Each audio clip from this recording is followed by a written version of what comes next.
Yemen, Syria আর Lebanon আক্রমণ করে নিজের বিপদ নিজেই ডেকে আনলো ইসরায়েল। ইরানকে পরোক্ষ হুমকি দিতে মধ্যপ্রাচ্যের এই 3 দেশ সহ গাজায়ও একযোগে হামলা চালিয়েছেন নেতানিয়াহু। আর এতেই ইরানের শক্তি আরও বেড়ে গেল।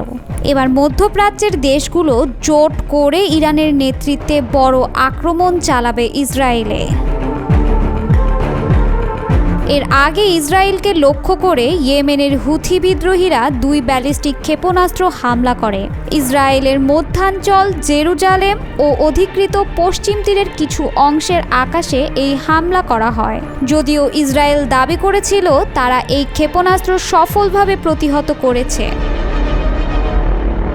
তবে ইয়েমেনের এই হামলাকে বেশ শক্তভাবেই গ্রহণ করেছিল ইসরায়েল। অপেক্ষায় ছিল প্রতিশোধের। সুযোগ বুঝে এবার সেই প্রতিশোধ নিতেই একযোগে আঘাত হানল। তবে এই প্রতিশোধমূলক পদক্ষেপ ইসরায়েলের জন্য বিপদ ডেকে আনতে পারে বলে ধারণা করছেন কূটনীতিকরা। বান্ডেল থাকলে প্রতি সেনমানিতে টাকা বাঁচবে। বিকাশ সেনমানি বান্ডেল কিনে জিতুন প্রতি লেনদেনে। ইসরায়েলের ধারণা ইয়েমেনের এই ব্যালিস্টিক হামলার পিছনে ছিল ইরানের হাত। তাই এর সতর্ক বার্তা স্বরূপ মধ্যপ্রাচ্যের 3টি দেশে একযোগে হামলা চালায় তারা। একদিনেই গাজা, ইয়েমেন, লেবানন এবং সিরিয়ায় হামলা চালায় ইসরায়েলি বাহিনী। পাশাপাশি ফিলিস্তিনের গাজায়ও একই সময় হামলা করে তারা।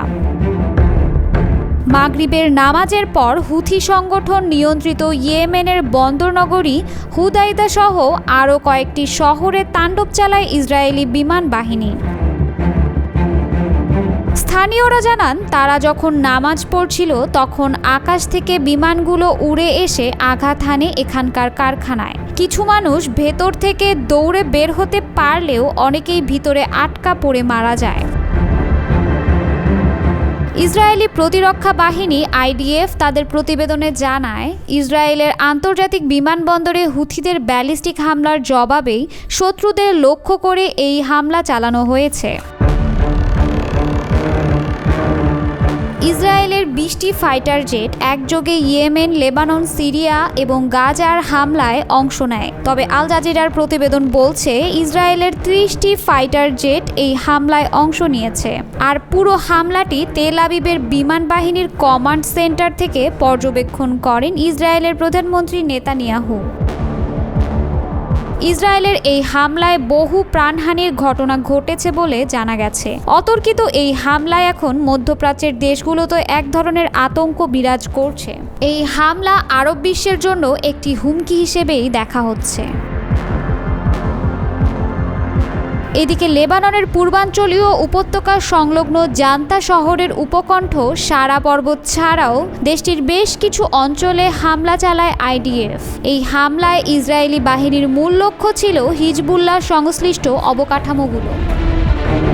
অন্যদিকে একই সময় গাজায় চালানো ইসরায়েলি বিমান হামলায় অন্তত 54 জন নিহত হয়েছেন। গাজার মিডিয়া অফিস জানিয়েছে, আর মাত্র 48 ঘন্টার মধ্যেই সেখানকার হাসপাতালগুলোর কার্যক্রম বন্ধ হয়ে যাবে।